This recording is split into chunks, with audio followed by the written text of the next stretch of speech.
Okay, ladies and gentlemen, like I promised you, my special guest is here, Rob Harrow. How you doing? I'm good. How you doing? Okay. Now, Rob, how long have you been playing the sax? Well over 20 years. Well over 20 years. So, what inspired you to play the saxophone?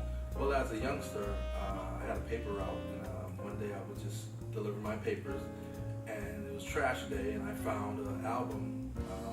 Basically, albums. We talk about albums here, not CDs. Right. And I took it home and I put it on my mother's record player. Okay. What was the album called? It was Cannonball Adderley, the saxophone player, and I found very inspiring listening to this new music because it was new music for me. Right, and you never heard of this type of music before. You just happened to find the album on your paper route. Yes, I did. Wow, that's cool. Okay, so you took it home, and what happened? Well, I took it home, played it, and I was like, okay, cool. And then I started researching, just going to libraries because at that time they used to you were able to take albums out of the library. Okay. And I'd go home and play them on a record player. Right. And at that point, I was really interested in the music. Cool. Okay. Later on, in middle school, I learned how to play the trumpet. Played the trumpet throughout middle school, throughout high school. And maybe 2 or 3 years after high school in some bands. Okay, cool. So you self-taught yourself how to play the saxophone? Pretty much, yeah. Yeah, I had the background of the trumpet and the music part, the theory, and it was just a matter of learning the fingering of the saxophone.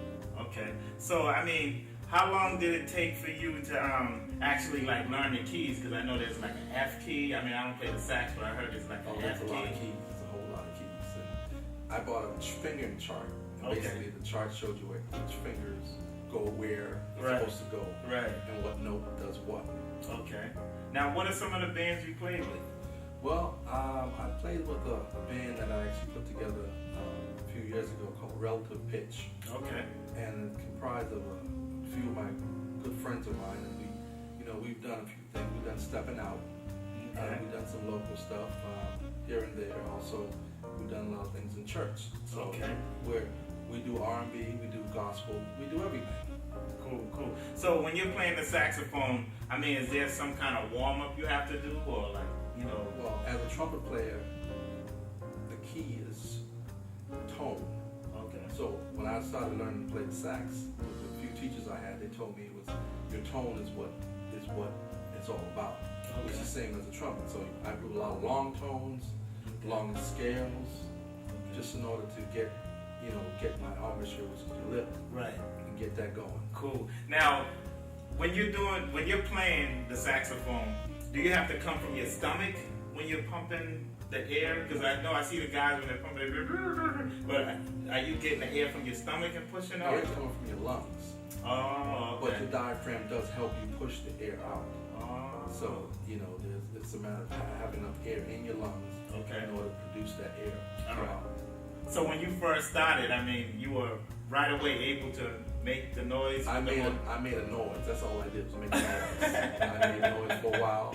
Okay. And then once I learned what each fingering does, I learned my scales. Cool. Okay. Now, what's up with the RMW production? Who's that? That's Gordon Worthy.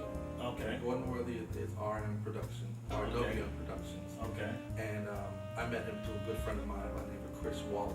Okay. And come to find out that Gordon is a genius. Cool. And I say genius because he's able to take my music to a whole nother level. All right. And I basically went into the studio, gave him what I had, and he either reproduced what I had, right, or added to what I already had. Given him. Now I heard you got a CD right now that you have out in the stores, a brand new CD. Now, how long did it take you to put this CD together? About a year. About a year. Actually, I want to go a little over a year, maybe about 14 months. Okay, and how many songs did you actually put on the track? 10. Okay, and right now you're actually doing shows for that too, as well? Yes, I am. Okay, because I know I did see something on YouTube. You were doing one of your shows. You have a song called "It's Your Choice." It's your choice. Okay, and that's what, a little bit of jazz, R&B, and gospel. That is more of a house type music. Okay. So I put it in there just for that purpose of say you're in a you're cleaning the house or whatever. Right, You want something just move to. Cool, that's what's up. It's something to bop your head to. I like that. And it's a real up-tempo song. Now, when you're playing the saxophone, like, it's funny that you brought that up because I was checking something else out too, where I know they were saying something about when Miles Davis was doing his thing. He had like some tracks where people say you can get together with your woman and just, is it that type of vibe that you think about when you're playing the saxophone and you make your songs? You have different vibes for different songs where you want to make it that way? Yeah, pretty much. Matter of fact, the first song on the CD, the first track, right, it's called Song of Solomon. Okay. And in the Bible, Solomon was a lover. Okay. So it's a love song. If you listen to it, it's real nice. It's cool. Real nice. Generally speaking, most people, they love that song because of just the way it sounds. It's really smooth. Right. And it's real nice. Matter of fact, I have that on YouTube. That's what's up. Okay, people, since he mentioned YouTube, we're going to take a short break and check out Rob Harrow's clip on YouTube, and then we'll be right back at you. We'll be back.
That's cool. And saxophone sounds so smooth, man. Like, you can put those in with a band and it's so smooth. I mean, so what advice do you have for like someone that's trying to come up in the game like you to play a saxophone? What advice can you give? Well, if you really want to learn how to play, you buy one. Okay. Don't let your mama buy one for you.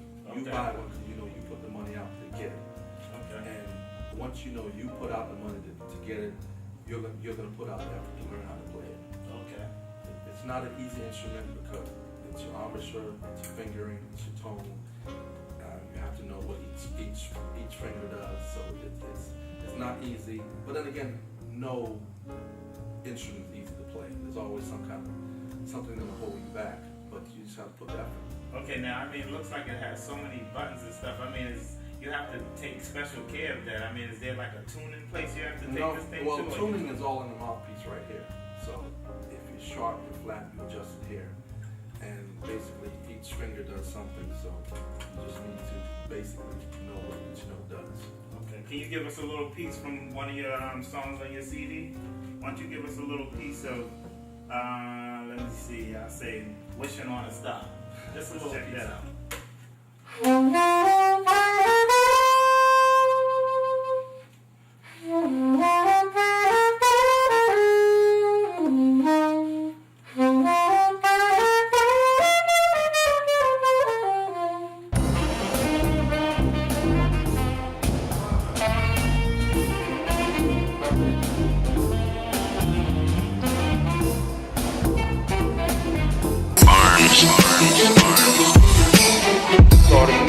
Automatic.